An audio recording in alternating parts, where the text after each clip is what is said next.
Si tu ne comprends pas comment fonctionne un compte comptable, alors je te garantis que tu ne comprendras jamais la comptabilité, même avec 10 ans d'études.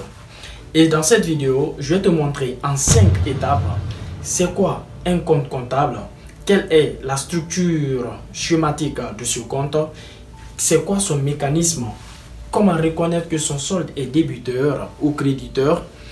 En 5e étape, je vais te donner les règles essentielles à retenir.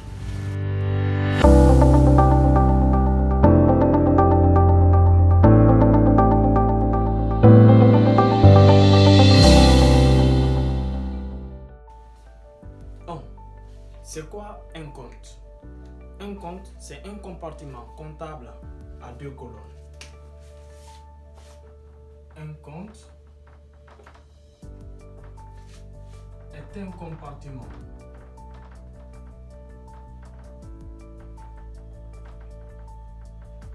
comptable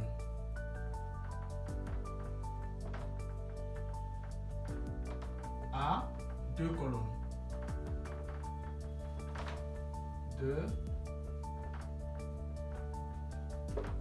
Regardez bien ma position. À gauche, on fait comme ça. À gauche, qui est dénommé débit, dénommé débit, qui enregistre toutes les opérations,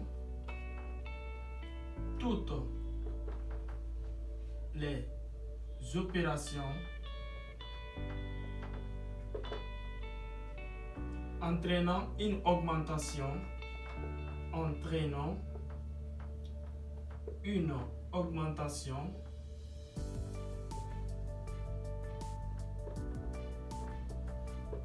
de l'avoir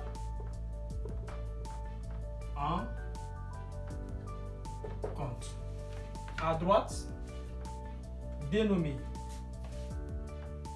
À droite, dénommé crédit, dénommé crédit, qui enregistre toutes les opérations,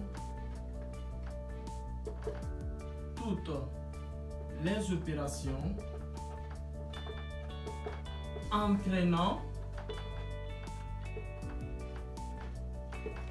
une diminution de l'avoir en compte. Une diminution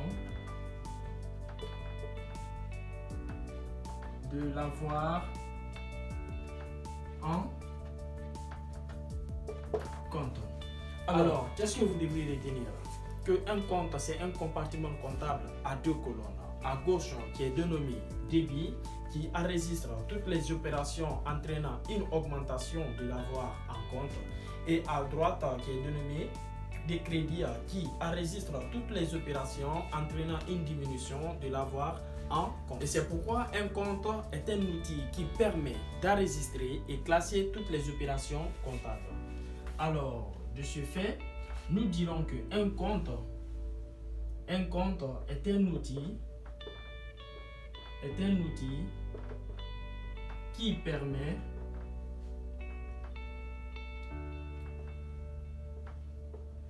d'enregistrer et classer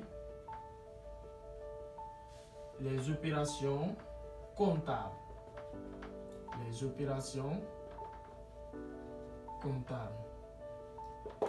C'est pour dire quoi? Qu'en comptabilité, tous les comptes racontent une histoire. Et sur ce, on va parler de quelques-uns. Les comptes comme exemple, nous avons la caisse, nous avons la banque, le client qui est notre partenaire, nos fournisseurs et voire même le capital. Alors, sur ce, qu'est-ce que tu dois retenir? Que sans compte, il n'y a pas de comptabilité. quelle est la structure schématique d'un compte? Tout ce que vous devrez retenir, la structure schématique d'un compte ressemble à la lettre majuscule T. On va prendre juste un exemple. Regardez-moi, je suis arrêté ici à ma droite, à ma gauche. Et quand vous voyez mon image, vous voyez comment je suis arrêté, vous allez remarquer que c'est comme si c'est la lettre T qui est là. Ok? Alors, c'est comme ça qu'on va faire. Nous allons prendre structure schématique d'un compte. Ok? On a dit que la structure schématique d'un compte ressemble à la lettre majuscule T. Vous voyez? Vous voyez, non? Ok.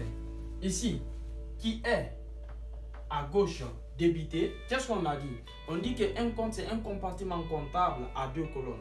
À gauche, dénommé débit.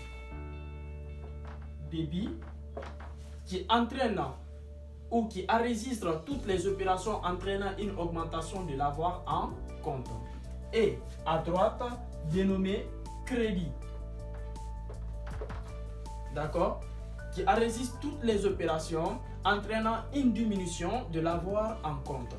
Donc, si vous prenez ma position-ci, nous disons souvent que dans la religion, que toute chose, bonne chose que tu fais du bien, c'est comme si ça rentre ici à ta droite. Et toute autre chose qui est un peu du mal sort ici par ta gauche. Donc, c'est un peu la logique sur la comptabilité d'une entreprise. La comptabilité d'une entreprise, débit, quelles sont les bonnes choses que l'entreprise peut gagner? On a dit quoi? Que un compte, c'est un compartiment à 2 colonnes qui enregistre toutes les opérations qui entraînent une augmentation. Donc, cela veut dire quoi? Augmentation.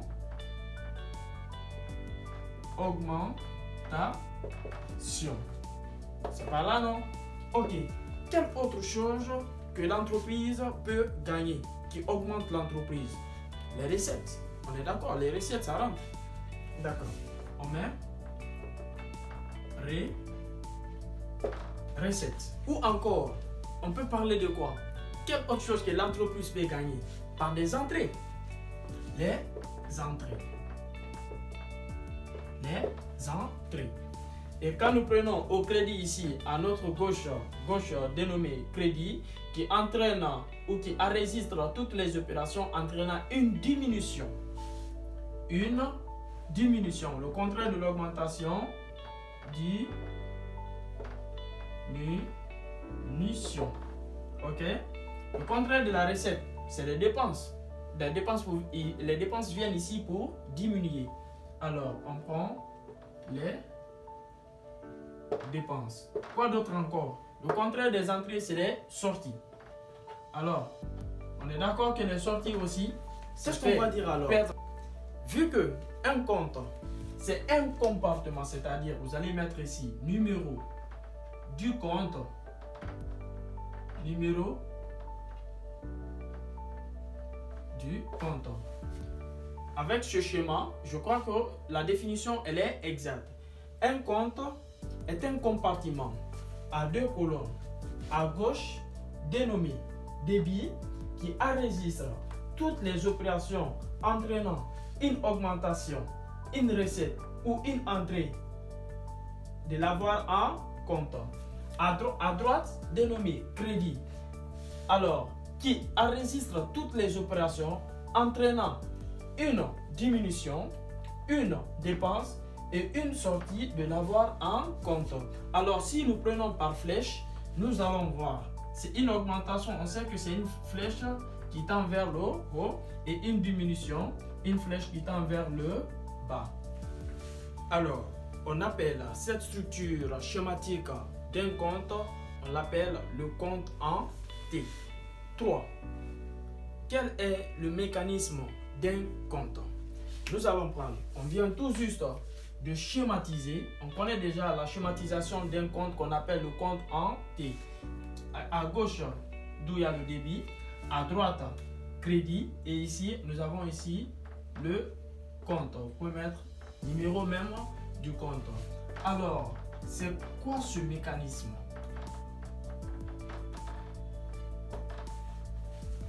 Alors, qu'est-ce que tu dois retenir du mécanisme? Le mécanisme, déjà, nous avons fait le chemin d'un compte qui est débité à gauche et qui est crédité à droite. Un compte est débité, retiens bien, un compte est débité, c'est lorsqu'on inscrit,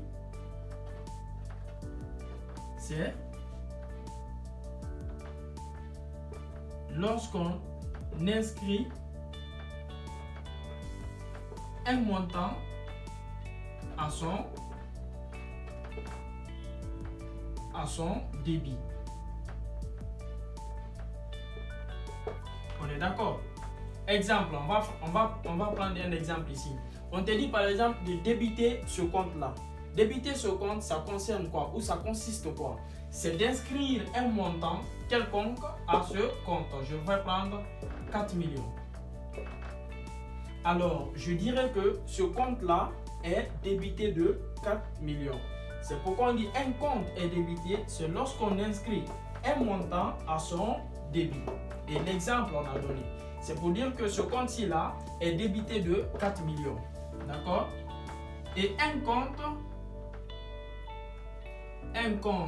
est crédité, c'est lorsqu'on inscrit un montant à son crédit. Alors, qu'est-ce que cela veut dire? Un compte est crédité, c'est lorsqu'on inscrit un montant à son crédit. On vous a dit de créditer ce compte-là, créditer de 5 millions ce compte-ci. Cela veut dire c'est d'inscrire ou d'écrire 5 millions au crédit de ce compte. Alors, qu'est-ce que tu dois retenir? On débite un compte, c'est lorsqu'on inscrit un montant à son débit. Et on crédite un compte, c'est lorsqu'on inscrit un montant à son crédit. Maintenant qu'on a débité ce compte de 4 millions et on a crédité de 5 millions, le but c'est d'arrêter le compte. Arrêter un compte, c'est de connaître son solde.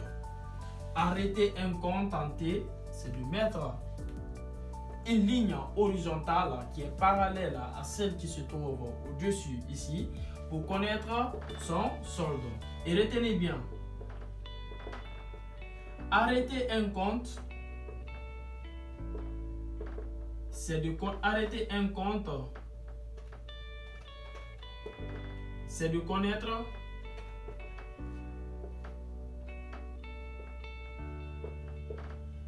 son solde. Et quel solde? Est-ce que le solde est débiteur ou créditeur?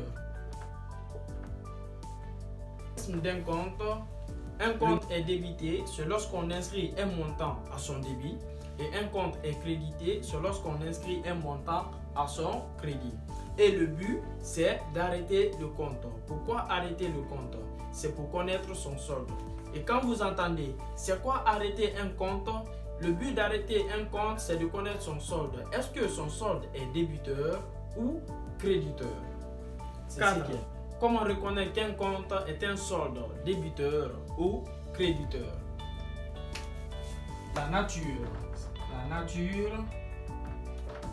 du compte. Voici mon compte qui est là. Maintenant, comment je vais savoir que ce compte-là est un solde débiteur ou créditeur? Qu'est-ce que vous devez retenir? Vous allez retenir 3 choses. Si le total débit est supérieur au total crédit, alors le solde est débiteur. On peut noter comme ça, solde débiteur. Ok? Et si le total crédit est supérieur au total débit, alors le solde est créditeur. Et si le total débit égale au total crédit, total débit égale au total crédit, alors le solde est nul. On va prendre un exemple. Qu'est-ce qu'on a dit? Pour un début, on a défini un compte. Nous avons vu sa structure schématique qui est là. Nous avons parlé de son mécanisme. Déjà, c'est à travers ce mécanisme qu'on a débité ce compte-là de 4 millions et qu'on a crédité de 5 millions. Alors, la prochaine étape qui est la nature du compte, on veut connaître quelle est la nature de ce compte-là. Alors, connaître un solde d'abord, cela consiste à connaître son total débit et son total crédit. Nous allons prendre un exemple. Arrêter un compte, la première des choses, nous avons défini un compte qui est débité ici et qui est crédité. Donc pour l'arrêter, il faut tracer une ligne horizontale qui est parallèle à celle qui se trouve au-dessus. Donc on va faire le total débit. Le total débit ici c'est 4 millions. Le total crédit ici c'est 5 millions. Vous voyez? Donc entre 5 millions et 4 millions, c'est 5 millions qui est plus grand. Donc lui, on peut le recopier ici. Et on justifie, ça c'est souvent le slogan des comptables pour mettre 2 tirets. Et les 5 millions là, maintenant les 4 millions et les 5 millions, on enlève 4 millions dans 5 millions, c'est-à-dire le plus petit nombre dans le plus grand. Ça va rester 1 million. 1 million là, on ajoute là où il y a le plus petit montant. 1 million. Donc, vu que le total crédit est supérieur au total débit, on m'a dit que si le total crédit est supérieur au total débit, alors le solde est créditeur. Je mets le solde créditeur et j'encadre. Et si on fait le total maintenant, 4 plus les 1 million du solde créditeur, ça fera les 5 millions pour respecter le principe de la partie double. Le principe de la partie double dit quoi? Que le total débit doit être égal au total crédit. Là, peu importe, que le total d'actifs doit être égal au total passif. On va prendre un autre exemple. Et cette fois-ci, on va prendre ici, on dit que ce compte-là est débité de 4 millions et encore le même compte est débité de 2 millions. D'accord? Le même compte est débité de 2 millions. On me dit d'arrêter un compte. Comme je vous ai dit, arrêter un compte, c'est connaître son solde.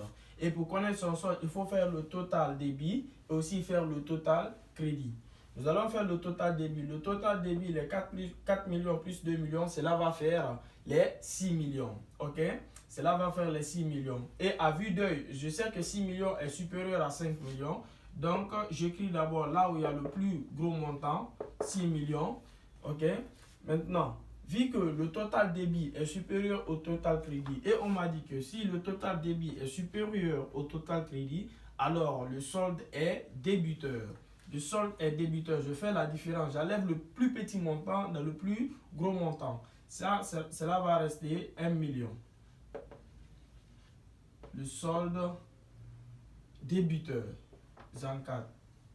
Ok, je fais maintenant la somme. Les 5 millions plus les 1 million, cela va faire les 6 millions. Alors, le principe de la partie double ici est justifié.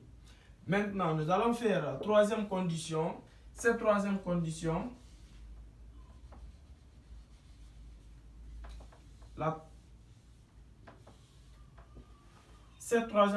nous allons prendre ici 1 million. D'accord? Et on va faire le total débit. Le total débit alors sera ici de 5 millions. 5 millions. Et le total crédit, 5 millions. C'est presque les mêmes montants.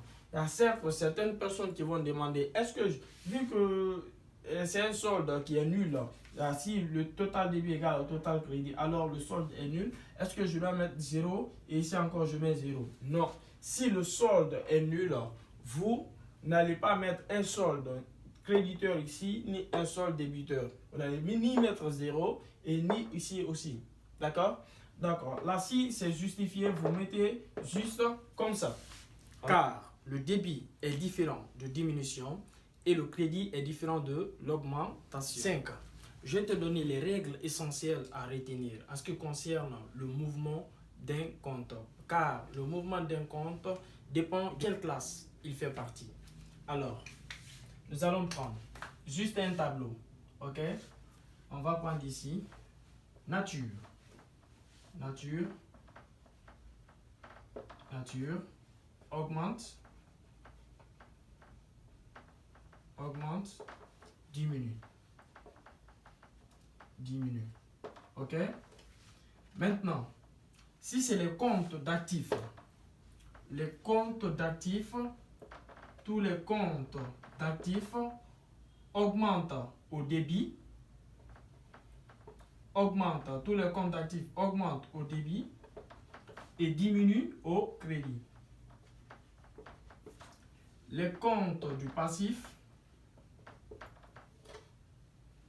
augmentent au crédit, c'est-à-dire c'est le contraire, augmente au crédit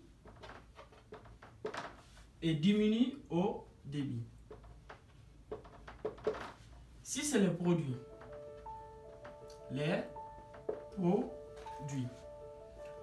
comptes du produit qu'on va voir après augmentent au crédit et diminuent au débit. Les produits, le contraire des produits, c'est les charges. Les charges augmentent au débit et diminuent au crédit. Qu'est-ce que vous remarquez? Vous remarquez ça. Crédit, crédit, débit, débit entre l'actif et le passif. Le produit, entre le produit et la charge aussi. Crédit, crédit, débit, débit. Ok. Pour ceux qui ne savent pas, c'est quoi un actif? Un actif, c'est ce que l'entreprise possède. Ok? Et un passif, c'est ce que l'entreprise doit. Un produit, c'est ce que l'entreprise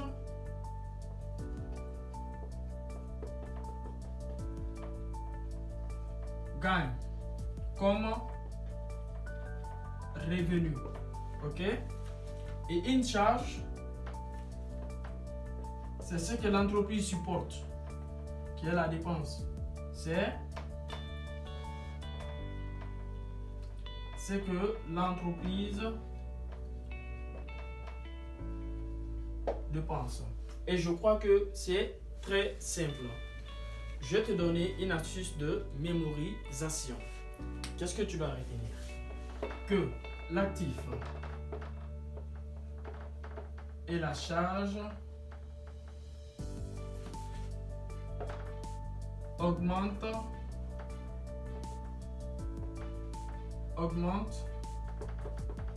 à leur débit.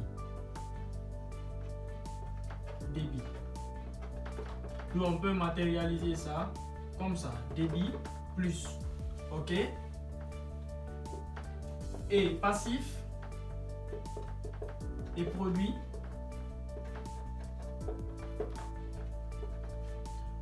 augmente